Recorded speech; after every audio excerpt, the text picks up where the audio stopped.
உலகத்திலேயே சிறந்த புண்ணிய பூமியான பாரதத்தில் 108 திவ்யதேசங்களிலே பெருமாள் எழுந்துள்ளிருக்கிறார்.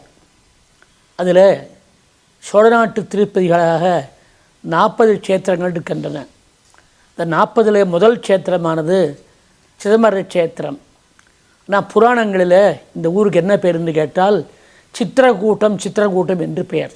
அங்கண்ணடு மதில் புடசூடையோத்து என்னும் அணிநகரத்துலகனைத்தும் விளக்கும் சோதி வெங்கதிரோன் குலத்துக்கோர் விளக்காய் தோன்றி விண்முழுதமுய்யக் கொண்ட வீரன் தன்னை செங்கண் நெடுங்கருமுகிலை இராமன் தன்னை திலகரு திருச்சித்திர கூட்டந்தன்னுள் எங்கள் தனிமுதல்வனை எம்பெருமான் தன்னை என்றுகளோ கண்குளிரக் காணு நாளை என்று ஆரம்பிக்கின்றார்.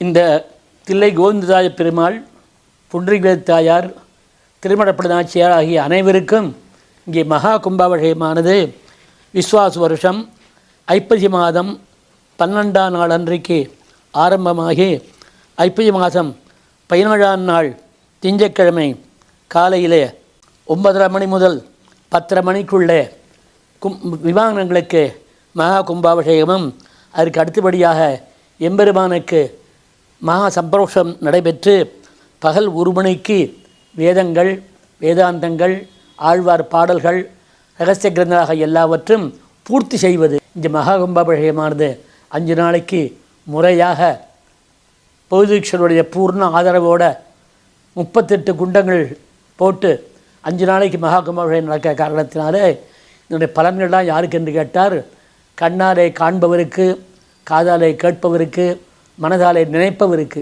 எல்லோருக்கும் எல்லா க்ஷேமமும் உண்டாக போகின்றது. உலகத்தில் உள்ள எல்லோருக்கும் எல்லா க்ஷேமம் உண்ட வேண்டும் என்று தான் இங்கே பிரார்த்திக்கிறோம்.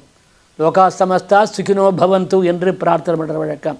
அதனால் அடியார்கள் வாழ, அரங்கநகர் வாழ, ஷடகோபன் தன் தமிழ் நூல் வாழ, கடல் சூழ்ந்த மண் உலகம் வாழ, மணமகட மாமுனியே இன்னுமொரு நூற்றாண்டிலும் சித்திரக்கூட்ட நிவாசாய சித்திரானந்த விபூதையே ஸ்ரீமத் கோவிந்த ராஜாய ஸ்ரீவத் சாங்காய மங்களம் ஸ்ரீமதே ரம்யஜா மாத்ரு முனீந்திராய மகாத்மனே ஸ்ரீரங்க வாசினே பூயாத் நித்யஸ்ரீர் நித்ய மங்களம்.